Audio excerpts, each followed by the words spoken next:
Hi, I'm General Booty. I'm the quarterback at the University of Oklahoma, and you are now tuned into the greatest podcast on turf. Enjoy.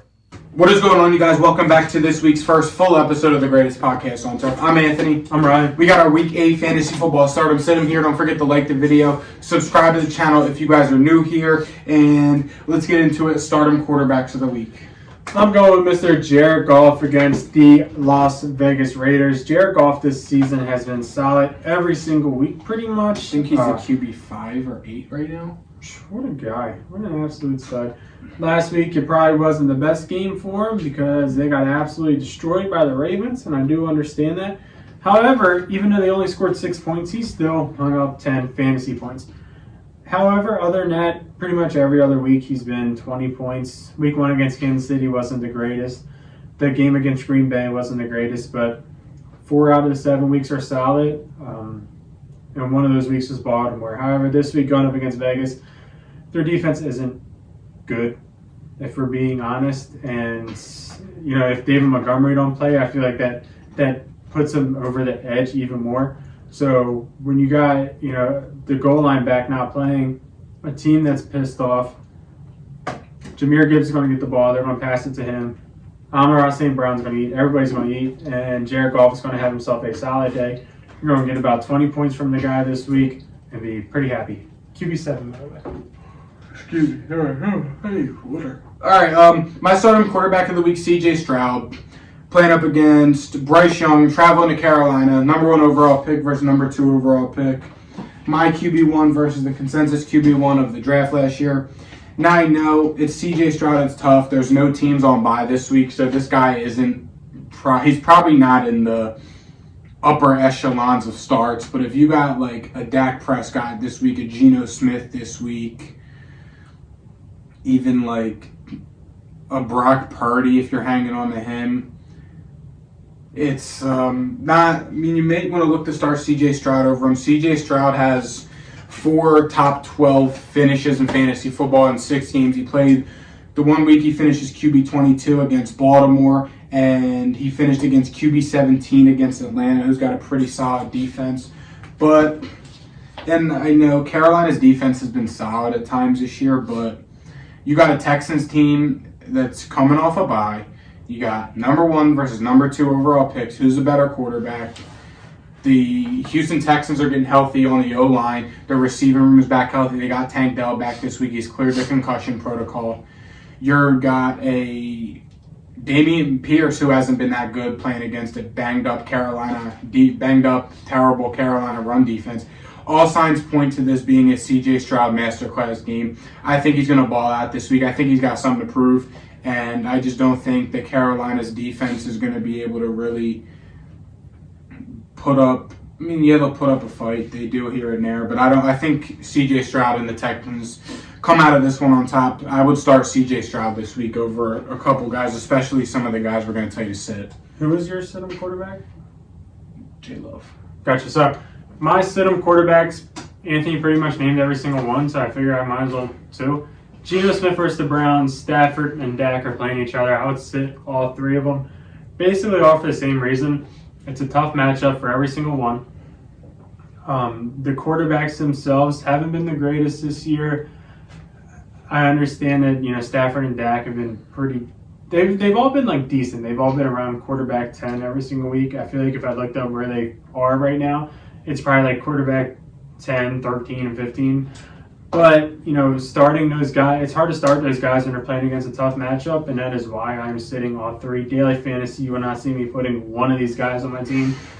I would rather go with Jared Goff than all 3 of these guys. So, you know, if you can pivot, definitely do that. Yeah, my second quarterback was Jordan Love of the Green Bay Packers. They're playing at home versus the Vikings. I don't know what got into the Vikings defense. I feel like, especially last week, arguably even the week before, but Brian Flores. Yeah, and Jordan Love just really hasn't looked good. He had a really good... Week 1, he finishes QB3. Week 3, he finishes QB6. But other than that, 12 against Detroit, 16, 24. Jordan Love's just been very inconsistent. And if we see the Vikings defense that's kind of balling out and playing good like we saw him play against the 49ers. And if we come out here and see a Packers offense that isn't giving their best player, Aaron Jones, a lot of touches, even though when they say he's healthy, but he's still not practicing, but we'll touch on that in a little bit. I just think that there's a lot of other ways you could go this week than to start Jordan Love. I know the matchup looks good. I know the Vikings defense in theory sucks, and they have sucked at times. But I just feel as though there's a lot of there's a lot more safer options this week that you could start over Jordan Love.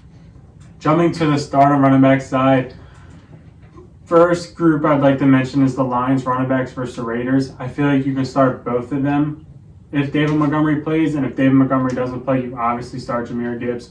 The reason being, this game, the game script itself just screams Lions blowout. They're 8.5-point favorites, and I think they do that pretty easily. This Raiders defense isn't that great at all, so if David Montgomery plays, I feel like it's a shoo-in for him to get a touchdown. And Jahmyr Gibbs will also do decent. He probably won't get the touchdown, but he'll probably still get 14, 15 fantasy points. And if David Montgomery doesn't play, then Jahmyr Gibbs, I think, pops off. So if David Montgomery doesn't play, Jahmyr Gibbs takes that much more forward. And daily fantasy, I am absolutely sending him out there. However, if David Montgomery does play, you can start them both in your yearly fantasy formats. Yeah, no, my first starting running back of the week, I kind of name dropped earlier, Dameon Pierce of the Texans. The Panthers are the second worst defense against the run this year. Texans O-line's getting healthier. We've seen over the past few weeks Dameon Pierce is seeing majority of the rushing attempts. It's the passing game where Devin Singletary's kind of stepping in. But, I mean, if there's a week for Dameon Pierce to kind of solidify himself and take over as this team's primary running back in all facets of the game, it's this week against a very, very bad Panthers run defense. I think that the Texans' plan is going to be to come out, run the ball, get the play action going, set up some deep shots to Tank Dell, who's back and healthy. Noah Brown's also back and healthy. I think the Texans' offense is going to be firing on all cylinders this week against the Panthers. Start Dameon Pierce. I know he's the RB31 right now, so it's hard to start him. But his schedule coming up is looking promising outside of, they got, 10 games left, and there's 4 of them that are in the red. So he's got a promising schedule coming up, and I think this week is a good bounce back and get right game for Dameon Pierce. My last starting running back, it is Gus Edwards going up against the Arizona Cardinals. The reason being, one, it's a good game script. They shouldn't roll him, and if they do, Gus Edwards is going to get the ball a lot. Second being, there's rumors of the Ravens being interested in Derrick Henry, and I know that they're just rumors, but I think it plays somewhat of a part. I think that these guys hear these rumors, and Gus Edwards kind of knows if Derrick Henry comes there, his job is basically eliminated. Because why would you have 2 Derrick Henrys essentially? I know he's not Derrick Henry, but I understand. So I think he's going to build off of what happened last week against Detroit, where he popped off. Somehow he had an 80-yard catch and got caught. I didn't see the play, if I'm being honest. He got hawked. Attaboy, Gus. And I feel like we can get similar things against Arizona. So go ahead and fire up Gus Edwards this week. Also fire up Isaiah Pacheco. We love Isaiah Pacheco. We absolutely love Isaiah Pacheco. Since week 2, Isaiah Pacheco's finished as the RB 11, 7, 13, 14, 13. 2 weeks ago against Denver, he finishes the RB 14, 16 carries, 62 yards, and caught all 6 of his targets for 36 yards. Chiefs have been using him as the primary running back. I know the first 2 weeks it was rough because we were seeing Jerick McKinnon, we were seeing Clyde Edwards-Helaire for whatever reason. But Isaiah Pacheco has taken over as his team's role. The Broncos are very, very bad against the run this year. I know they held him to 62 yards last time they played, but he was involved in the passing game too. Again, I think he scores this week. I think he gets in the end zone, and I think he has a very dominant performance versus the Denver Broncos this week. Fire up Isaiah Pacheco on all platforms, daily fantasy and all. Jumping over to the sit-em side, my first sit-em running back this week, and this is just a weekly thing, I feel like. It's Javonte Williams going up against Kansas City. The reasons being, it feels like a blowout, in my opinion. I don't personally think that Denver hangs on too tight. I feel like Chiefs go out and get ahead early and often, and then Denver puts up some charity points in the end, and it's probably a 28 to 35 to 17 type of football game. And I don't think Javonte Williams is a big benefit of that. There's a running back committee here a little bit, and the game script isn't there, so sit Javonte Williams this week. Did you know Najee was 242? Yeah, I knew he was big. I didn't know he was that fucking big. Damn. Speaking of Gus, real quick, he better not get caught by that guy. Real quick, I'll kick the dog real quick. Don't start Amari DiMercato this week. 2 weeks ago, when James Conner got hurt, everybody picked him up off waivers. Then he got benched behind Keontae Ingram and Damian Williams. Then last week we saw him take over as the RB1. They're playing a Detroit offense. They're playing a Ravens offense that is very, very hot as of late, and it's negative game script. But also, I have 2 more. Sit Najee Harris this week. I know he's coming off his best game of the season so far, 53 rushing yards on 14 attempts, and he scored a touchdown, which is what kind of made his week. But the Jags have been good against the run. Where they've struggled with running backs is the receiving backs. We just saw Alvin Kamara go nuclear against them last week. We've seen running backs in the passing game kind of have great weeks against the Jags throughout the season. And as you all know, Jaylen Warren is the primary pass-catching running back. I know he had a good week. It was really touchdown dependent though, 5, 8. Without the touchdown, he was finishing with 9 points, and that's not RB12. He finished with 14 at the RB12 with a lot of good running backs on my last week because he scored a touchdown. Do not start Najee Harris this week. If you're starting one, maybe Jaylen Warren, but even then, it's still risky. My final sit-em running back this week is Josh Jacobs going up against the Lions. It's probably more of a daily fantasy type of situation. Because if you have Josh Jacobs and your other guy is Darrell Henderson, you're starting Josh Jacobs. Darrell Henderson's also a sit this week. But Josh Jacobs going against the Lions, this game just screams blowout to me, and I want no parts of any Raider. You have to start Devontae Adams and Josh Jacobs. However, don't do it in daily fantasy. If they pop off, then I'm an asshole, I guess. But I just don't see how either of them can do good against the Lions. Yeah, another guy I don't see really doing all that good this week is Aaron Jones. He hurt his hamstring week 1 after finishing as the RB1.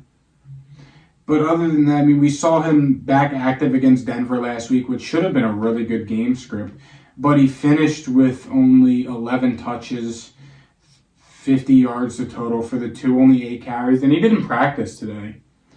It's just Matt LaFleur is just playing it downplaying it to the media, saying he's just a little sore, and hopefully, and their goal is to get him more reps in practice throughout the rest of the week. But it's a weird situation because depending on how your running back room is, it could be a Aaron Jones is your RB1 deal where it's kind of tough and you're dealing with like waiver guys. Who's also questionable. Yes, Aaron Jones is still very questionable, and he hasn't really practiced much as of late, which doesn't help his case. So I would say Aaron Jones this week. Definitely don't fire him up in daily fantasy. He only played 23 snaps against the Broncos. It helps his case that A.J. Dillon sucks, but it's a weird situation. Their best player's not healthy, and when they're playing him, they're not giving him touches. So until he can show that he's back fully healthy from the hamstring, which is a very big, tough injury for a running back, you can't really start Aaron Jones. Chris Stapps and Jason Tatum have 25 at 35 Celtics points right now. Nice. They're so back. Love that. Jumping over to the receiver side, the first guy I'd like to mention, I'll go with Christian Kirk going up against Pittsburgh. Like I mentioned before, I don't know when I said this, but I said this on the Best Bets video. Yeah, you did. I think that the Jacksonville receivers all kind of eat against Pittsburgh, and I think if Zay Jones, misses again, you can fire up Christian Kirk pretty confidently. The Pittsburgh cornerback room isn't the greatest. They're inexperienced. They're way too experienced to where they're not as athletic or they don't have game experience. So, there's an in-between there. And Christian Kirk has been the most consistent Jaguar probably so far. Him and Evan Ingram. Pass catchers, I would say, because ETN's been on the Yeah. And if Calvin Ridley has his game this week, sorry. If he I'm happens sitting to him, have so his it's game due. this week, sorry. He's due. But I still feel like Christian Kirk is kind of almost guaranteed for 13, 14 points. Yeah. And he could get more. So go ahead and start him this week against Pittsburgh. I feel like it's a pretty decent matchup as long as the weather's fine. Yeah. Now, what I'm about to say, I don't know if it applies for this caliber of a player, but I would say start Michael Pittman Jr. this week. He's seen a lot of targets, but he only caught 2 passes last week, and he went in the media in an interview talking about, I think he said something like, I guess I'm just not important to the offense. So like you like to say, in theory, the squeaky wheel gets the grease. That's the only explanation you need. That is proven. The squeaky wheel gets the grease. Yep. Sorry, Josh Downs. Yep. My final receiver start him this week. It is Mr. Zay Flowers going up against the Arizona Cardinals. Arizona Cardinals defense isn't the best, and Zay Flowers has been, I'd say, pretty good this season. He's been very consistent. He's getting about 7, 8 targets a game, sometimes double digits. And, I mean, the yards are there, 75, 50, 73, 50, 50, 60, 70. It's really just missing the touchdown. So if he happens to get a touchdown, it's even better. If not, he's still giving you a pretty decent fantasy day. Yeah. My final stardom receiver of the week, Terry McLaurin of the Washington Commanders. Terry McLaurin he's been pretty consistent for the most part. He's had a couple bad weeks. But earlier in the season when they played in Philly, he had 18 points, hauled in 8 of his 10 targets, went for 80 yards. In the receiving game, solid week. He's been kind of the same Terry McLaurin we're used to, all reliable, seeing around double-digit targets a game, and he's going to produce. And I know we just saw the Eagles secondary kind of ball out against Miami. I don't know if that's what that's about. I think a lot of it helps from the Eagles defensive line generating a lot of pressure and kind of eliminating the run game. But again, we saw a few short weeks ago Terry McLaurin have a pretty good game. This guy's an Eagle killer. I think in 4 years he has 6 touchdowns against the Eagles with around over 1,000 yards just against the Eagles in 6 years, and that's 2 games a year, whatever that math's up to. Guy is just consistently good when he's playing against the Eagles. Washington needs to start scraping together some wins. They hung around with Philly last time, so I think that you could start Terry McLaurin this week, and you'll be pretty happy with the results. Jumping over to the sit-em side, the first kind of group I'd like to mention is DK Metcalf / the Seattle wide receivers against the Browns. I do understand that the Colts receivers just had a lot of success against the Browns. At least Josh Downs did. Pittman had 2 catches for like 80 yards and a touchdown. Okay, so he had a pretty decent day. Also, with the limited catches he got, I think that the Browns defense kind of gets back right a little bit, and I think that the Seattle receiving core is just so loaded to the point that it's starting to be hard to kind of predict. DK is going to get his if he plays, but Lockett, we don't know if he's going to get his or not. Yeah. We don't know if JSN is going to get his or not. They could switch. We don't know if Kenneth Walker is going to get all of his. Jonathan Taylor just had a get-right game versus the Browns last week. So we don't know if Jake Bobo is going to take over. So I would be pretty lean. I would kind of try to sit the Seattle wide receivers if you could against a pretty solid Browns defense. Yeah, and I have a sit-em receiver and a sit-em tight end this week. I'll keep them short and sweet. You're sitting DeAndre Hopkins. I know he's been one of them borderline starting sit guys. They're playing against the Falcons defense. It's been pretty solid against the pass all year. I know A.J. Terrell's been struggling a little bit this year. But you got rookie quarterback Will Levis coming in. We don't know what we're going to see. Mike Vrabel sounds like Will Levis is the starter, but we could see some Malik Willis as well. It's a weird situation with them, but I just don't think you can confidently start D-Hop this week against Atlanta unless no teams are on bye this week. There's got to be guys out there, especially on your team, that you can start over D-Hop this week. So sit them. My final sit-em receiver is Nico Collins going up against Carolina. He's been on the list every week for the past 3 or 4.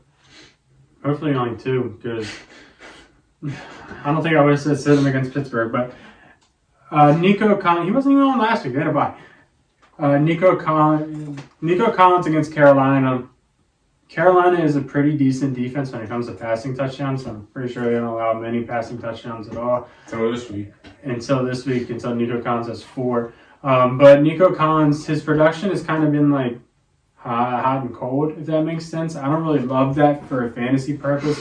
Really, he has 3 games where he has a good amount of targets. He has 2 games where he really lit up the scorecard in fantasy purposes. So I just don't think that the risk is there. Obviously, there's decisions here with Nico Collins because he's probably still around receiver 20 to 25 this week. And I mean, that's still pretty solid. However, I wouldn't be putting him on any daily fantasy teams. And if you have him in season-long leagues, feel free to ask us our opinion. Yeah. And then to wrap it up, this guy's a guy we talked about on our waiver short form earlier in the week. This is a guy you might have picked up on waivers for tonight's game. It is Dalton Kincaid versus the Buccaneers. The Buccaneers are only allowing an average of 7.9 fantasy points per game to tight ends. It's simple as that. Their linebackers are good. Their safeties are good. They play well against the tight ends. And I don't think they're going to let Dalton Kincaid get involved this week. So, yeah, that's going to wrap this one up. Be sure to let us know any questions you guys may have for Stardom Sit-em. Be sure to check out our TikTok. It's a lot of more people comment on there than our YouTube videos. Thank you guys for watching and listening, and we'll see you guys next time. See you. Peace.